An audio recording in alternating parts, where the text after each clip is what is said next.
नमस्कार दोस्तों, स्वागत है आप सभी का हमारे चैनल पौराणिक लोक पर। ओम नमः शिवाय। हर हर महादेव।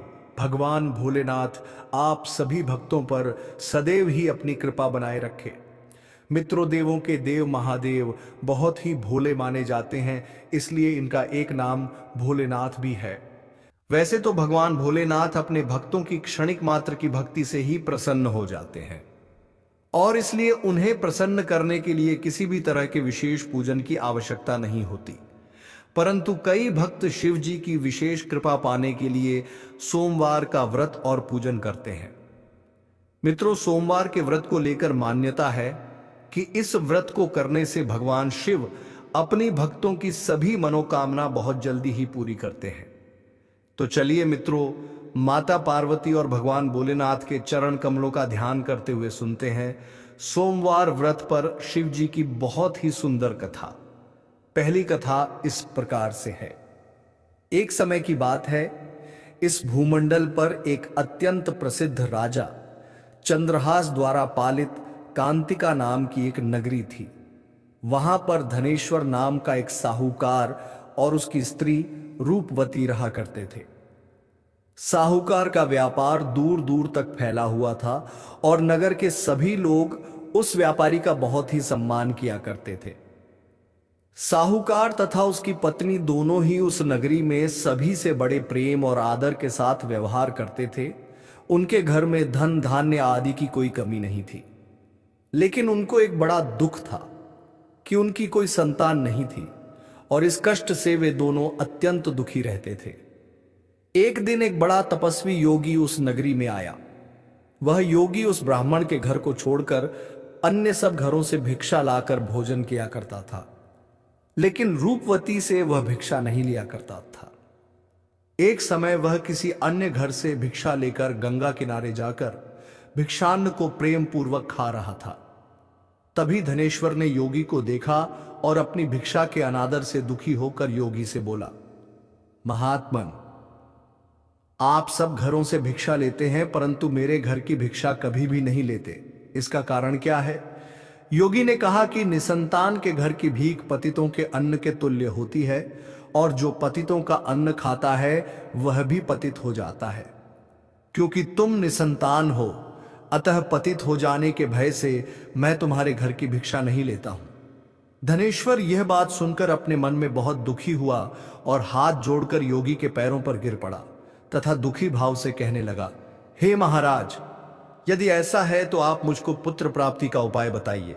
आप सर्वज्ञ हैं, मुझ पर अवश्य ही यह कृपा कीजिए। धन की मेरे घर में कोई कमी नहीं, परंतु मैं पुत्र न होने के कारण अत्यंत दुखी हूं। आप मेरे इस दुख का हरण करें, आप सामर्थ्यवान हैं। यह सुनकर योगी कहने लगे, हे ब्राह्मण, तुम चंडी देवी की आराधना करो, ऐसा करने से तुम्हें पुत्र रत्न की प्राप्ति होगी। साहूकार ने घर आकर अपनी स्त्री से सब वृत्तांत कहा और स्वयं तप के निमित्त वन में चला गया। वन में जाकर उसने चंडी देवी की उपासना की और घोर उपवास किया। चंडी देवी ने 16वें दिन उसको स्वप्न में दर्शन दिया और कहा, हे धनेश्वर, मैं तेरी भक्ति भाव से अत्यंत प्रसन्न हूं। तुझे शीघ्र ही पुत्र रत्न प्राप्त होगा, लेकिन वह 16 वर्ष की आयु में ही मृत्यु को प्राप्त हो जाएगा। परंतु यदि तुम दोनों पति पत्नी 32 पूर्णमासियों का व्रत विधि पूर्वक करोगे तो वह दीर्घायु होगा।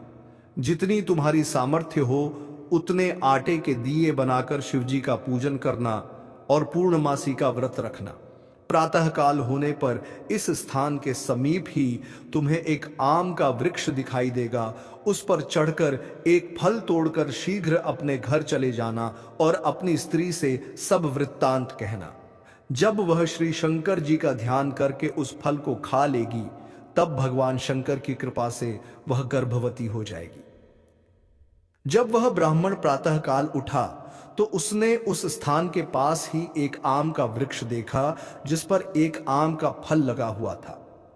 उस ब्राह्मण ने उस आम के वृक्ष पर चढ़कर उस फल को तोड़ने का प्रयत्न किया, परंतु कई बार प्रयत्न करने पर भी वह वृक्ष पर न चढ़ पाया। तब उस ब्राह्मण को बहुत चिंता हुई और वह विघ्न विनाशक श्री गणेश जी की वंदना करने लगा और बोला, हे दयानिधे, अपने भक्तों के विघ्नों का नाश करके उनके मंगल कार्य को करने वाले, दुष्टों का नाश करने वाले, रद्द सिद्धि को देने वाले, आप मुझ पर कृपा करके इतना बल दें कि मैं अपने मनोरथ को पूर्ण कर सकूं। इस प्रकार गणेश जी की प्रार्थना करने पर उनकी कृपा से धनेश्वर वृक्ष पर चढ़ गया और उसने एक अति सुंदर आम का फल देखा। उसने विचार किया कि जो वरदान से फल मिला था वह यह है और कोई फल दिखाई नहीं देता।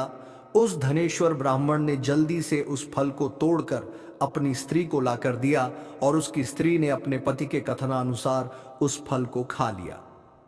इसके पश्चात वह गर्भवती हो गई। देवी जी की असीम कृपा से उसे एक अत्यंत सुंदर पुत्र की प्राप्ति हुई, जिसका नाम उन्होंने देवीदास रखा।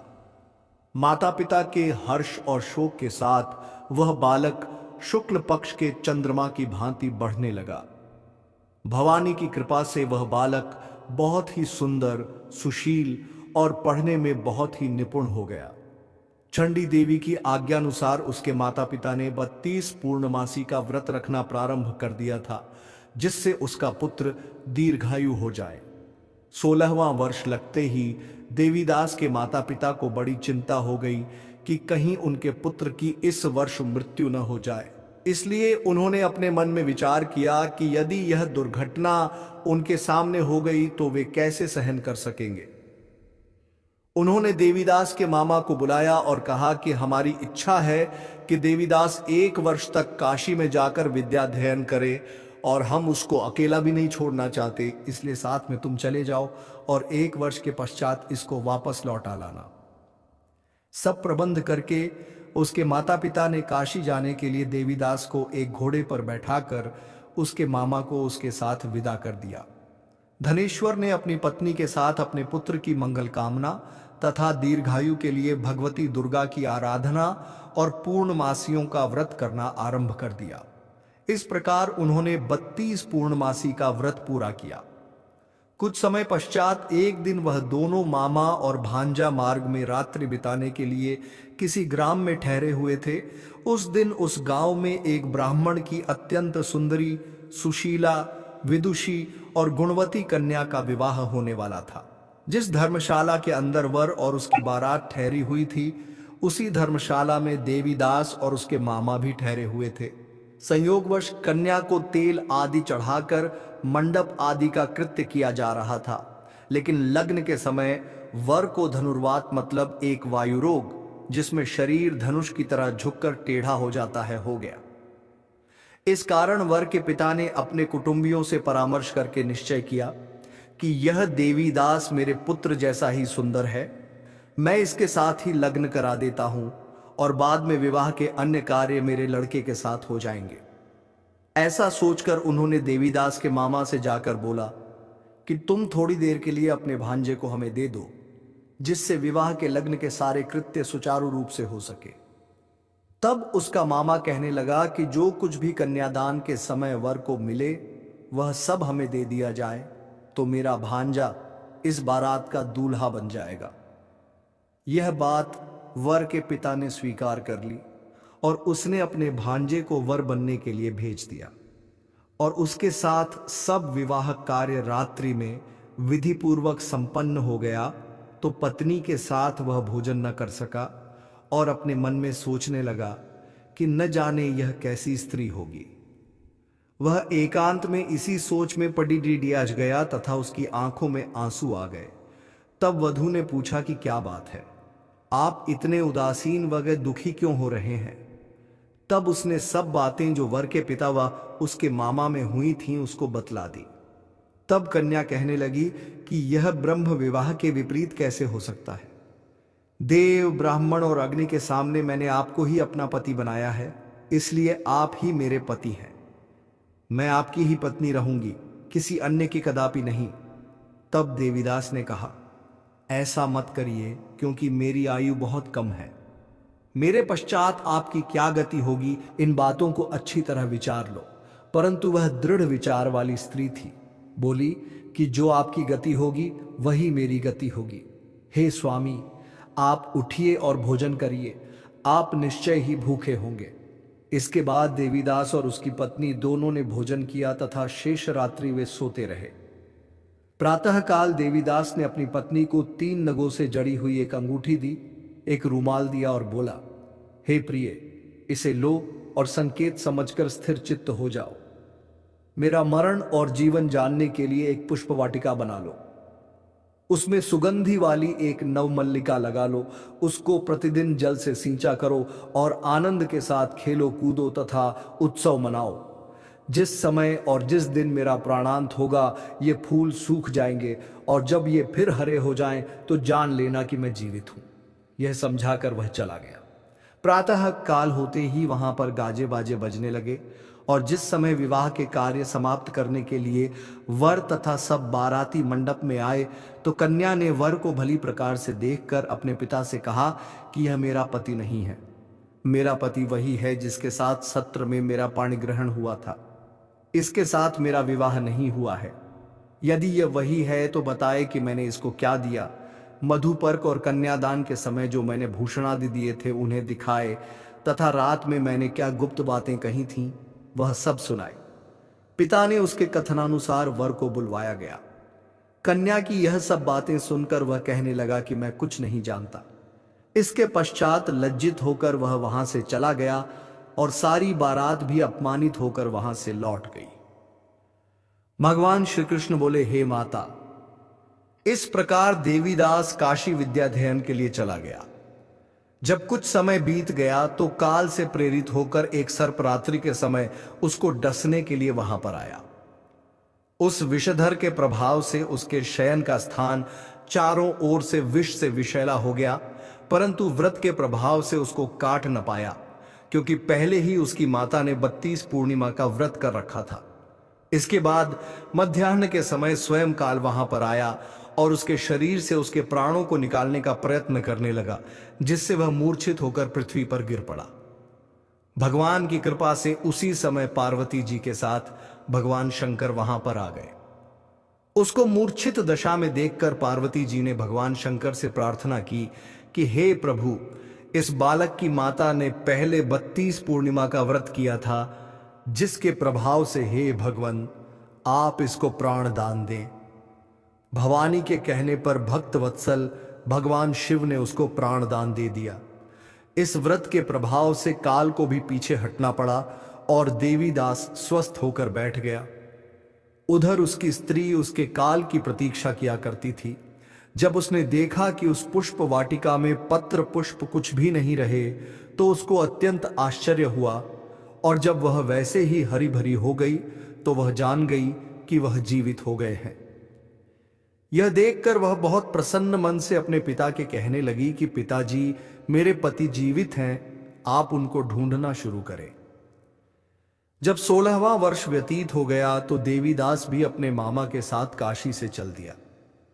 इधर उसके ससुर उसे ढूंढने के लिए अपने घर से जाने वाले ही थे कि वह दोनों मामा भांजा वहां पर आ गए। देवीदास को आता देखकर उसका ससुर बड़ी प्रसन्नता के साथ अपने घर में ले आया। उस समय नगर के निवासी भी वहां इकट्ठे हो गए और सबने निश्चय किया कि अवश्य ही इसी बालक के साथ इस कन्या का विवाह हुआ था। उस बालक को जब कन्या ने देखा तो पहचान लिया और कहा कि यह तो वही है जो संकेत करके गया था। तदुपरांत सभी कहने लगे कि भला हुआ जो यह आ गया, और सब नगरवासियों ने आनंद मनाया। देवीदास इसके बाद अपनी पत्नी और मामा को लेकर वहां से अपने माता पिता के पास आने को चल दिया। उसके ससुर ने भी उसे बहुत सारा धन और दहेज दिया। इधर साहूकार और उसकी पत्नी भूखे प्यासे रहकर बेटे की प्रतीक्षा कर रहे थे। उन्होंने प्रण कर रखा था कि यदि उन्हें अपने बेटे की मृत्यु का समाचार मिला तो वह भी प्राण त्याग देंगे। उसी रात को भगवान शिव ने साहूकार के स्वप्न में आकर कहा कि साहूकार, मैंने तेरी भक्ति और सच्ची श्रद्धा से प्रसन्न होकर तेरे पुत्र को लंबी आयु प्रदान की है, इसलिए अब तू निश्चिंत हो जा।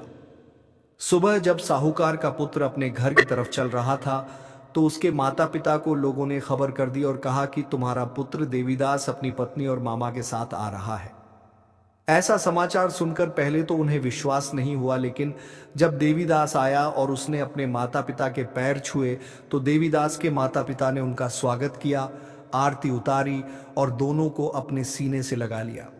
दोनों के आने की खुशी में धनेश्वर ने बहुत सारा धन, दान, दक्षिणा आदि ब्राह्मणों को दी।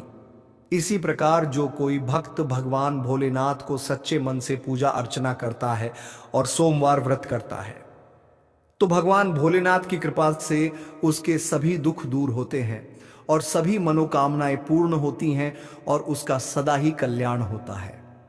तो बोलिए मित्रों, हर हर महादेव, जय शिव शंभू, जय भोलेनाथ। अब चलिए सुनते हैं दूसरी कथा। बहुत समय पहले की बात है, एक नगर में एक निर्धन ब्राह्मण अपनी पत्नी के साथ रहता था। उस ब्राह्मण के घर की आर्थिक स्थिति बहुत दयनीय थी। उसके घर में ना तो भोजन के लिए पर्याप्त अन्न था और ना ही कोई साधन जिससे जीवन आसानी से चल सके। लेकिन ब्राह्मण बड़ा ही धर्मपरायण व्यक्ति था और भगवान शिव का परम भक्त था। ब्राह्मण हर सोमवार को व्रत रखता और सच्चे मन से शिव जी की पूजा अर्चना किया करता था। उसका विश्वास था कि भगवान शिव उसकी भक्ति से प्रसन्न होकर एक दिन उसकी सभी परेशानियों का अंत करेंगे। हालांकि ब्राह्मण की पत्नी उसकी इस पूजा और व्रत से संतुष्ट नहीं रहती थी। वह अक्सर कहती, सिर्फ पूजा पाठ करने से पेट नहीं भरता, हमें अन्य कम करने चाहिए जिससे हम अधिक धन कमा सके। लेकिन ब्राह्मण हर बार उसे शांत करते हुए कहता, धन और साधन से अधिक महत्वपूर्ण है शिव जी की कृपा। शिव जी की आराधना से हमारी सभी समस्याएं अवश्य समाप्त होंगी, बस थोड़ा धैर्य रखो। ऐसा कहकर ब्राह्मण अपने पूजा पाठ में लग गया। इसी प्रकार से एक दिन ब्राह्मण रोज की तरह भोजन पकाने और बाजार में बेचने के लिए जंगल में लकड़ियां काटने गया। जब ब्राह्मण लकड़ी काट रहा था तो उसे जंगल में एक बूढ़ा साधु मिला जो बहुत ही तेजस्वी और दिव्य प्रतीत हो रहा था। साधु ने ब्राह्मण को देखकर कहा, वत्स, तुम्हारे चेहरे पर चिंता की रेखाएं क्यों हैं? क्या बात है? ब्राह्मण ने दुखी होते हुए अपनी गरीबी और अपने जीवन की कठिनाइयों का वर्णन किया। साधु ने मुस्कुराते हुए कहा, तुम्हारी समस्याओं का समाधान तुम्हारे विश्वास में ही छिपा है। तुम भगवान शिव की आराधना करो और सच्चे मन से शिव जी के सोमवार व्रत का पालन करो। शिव जी अत्यंत कृपालु हैं। यदि तुम्हारी भक्ति सच्ची है तो वे अवश्य ही तुम्हारी मदद करेंगे। साधु की बातें सुनकर ब्राह्मण का विश्वास और दृढ़ हो गया। वह घर लौटकर अपनी पत्नी को साधु की बातों के बारे में बताता है और दोनों ब्राह्मण ब्रह्माणी ने निश्चय किया कि वे पूरी श्रद्धा और विश्वास के साथ प्रत्येक सोमवार का व्रत करेंगे। हर सोमवार को ब्राह्मण और उसकी पत्नी उपवास रखते, शिव जी का अभिषेक करते और पूरी निष्ठा से उनकी पूजा अर्चना किया करते थे। कुछ ही समय में उनके जीवन में परिवर्तन आने लगा। अब तो ब्राह्मण को लकड़ी बेचने पर पहले से अधिक धन मिलने लगा। एक दिन जब वह अपने घर के आंगन में बैठा पूजा कर रहा था तो अचानक उसे ऐसा प्रतीत हुआ कि जमीन में कुछ दबा हुआ है। जब उसने खोदकर देखा तो वहां एक घड़ा सोना और गहनों से लबालब भर हुआ था। यह देखकर ब्राह्मण और उसकी पत्नी की खुशी का ठिकाना न रहा। अब तो उनकी गरीबी समाप्त हो गई। उनकी भक्ति और श्रद्धा ने उन्हें भगवान शिव की कृपा का पात्र बना दिया था। ब्राह्मण ने सारा श्रेय भगवान शिव को दिया और कहा, यह सब शिव जी की कृपा है। अगर हम सच्चे मन से उनकी आराधना करें तो वह हर कष्ट हर लेते हैं। मित्रों, यह कथा हमें सिखाती है कि सच्चे मन, श्रद्धा और धैर्य के साथ भगवान शिव की पूजा करने से जीवन की सभी कठिनाइयां समाप्त हो सकती हैं। शिव जी अपने भक्तों की सच्ची पुकार अवश्य सुनते हैं और उन्हें सुख समृद्धि का वरदान देते हैं। शिव जी में सोमवार व्रत का महत्व इसी में निहित है कि यह व्यक्ति को न केवल आंतरिक बल देता है बल्कि उसके जीवन में सकारात्मक परिवर्तन भी लाता है। कथा समाप्त हुई। बोलिए मित्रों, हर हर महादेव।